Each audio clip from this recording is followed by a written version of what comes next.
Hi everyone, this is Mike Talks Cars podcast.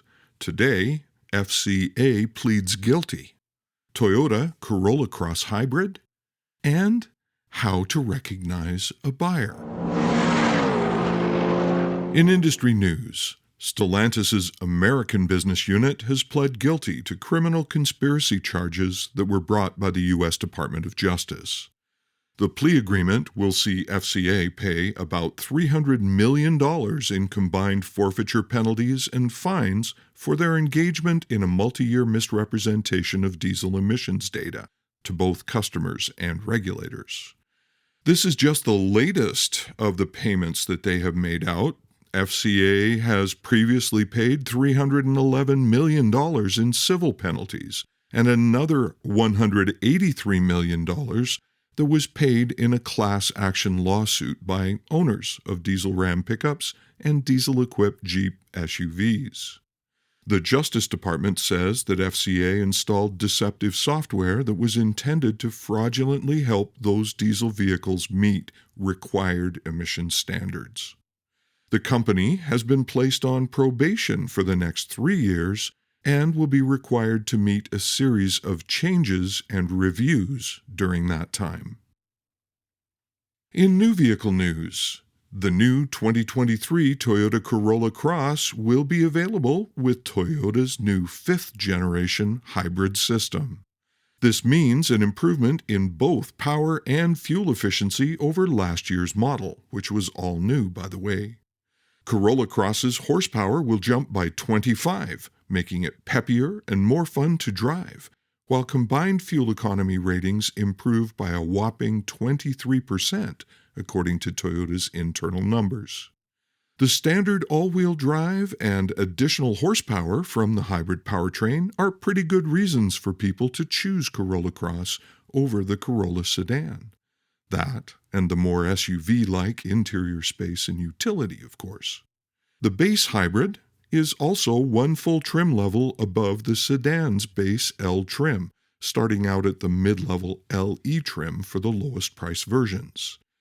The new hybrid is slated to be assembled at the Huntsville, Alabama plant and will go on sale later this year. Now for some musings with the trainer. Ron, not his real name, was a pretty good salesperson. He tended to hover towards the top third of the sales board month after month and was someone we all liked to work around. During a particularly difficult 2-month sales run for Ron, I witnessed something that had me scratching my head and wondering how he had ever been successful. About a month into Ron's slump, I witnessed him following our top sales guy, Jim, also not his real name, around, everywhere he went. Whenever Jim went out onto the lot, Ron was standing somewhere close by. If a customer came onto the lot and Jim headed towards them, Ron would jump in front of him and talk to the customer. If Jim ignored a customer, Ron would do the same. About the 4th or 5th time I had noticed this, I saw Jim head for a customer and then Ron jump out in front of him, and then Jim just turn and go to a different customer on the lot and begin the sales process. Jim sold his customer, and Ron did not. While Jim was still helping his customer with their new unit, Ron walked up to me and said, "He tricked me." I just started to chuckle and asked Ron what he meant by that. Ron proceeded to tell me that Jim always seemed to get the buyers and that he, Ron, only ended up with the people that were just shopping. He went on to tell me his strategy of trying to jump in front of Jim so he could get a few buyers himself.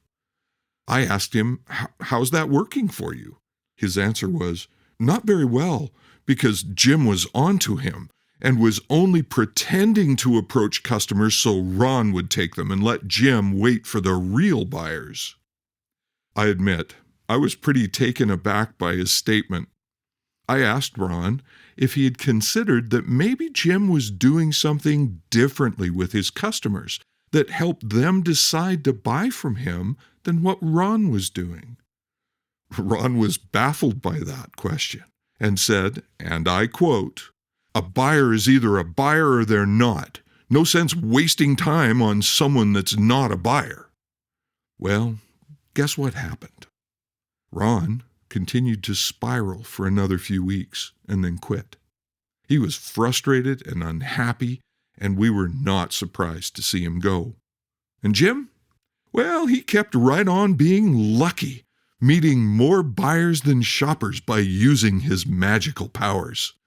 Yep, those magical powers, what we call excellent customer sales skills, listening and responding to customers' needs. This is Mike Little, reminding you that, hey, selling is fun. Go have a great day.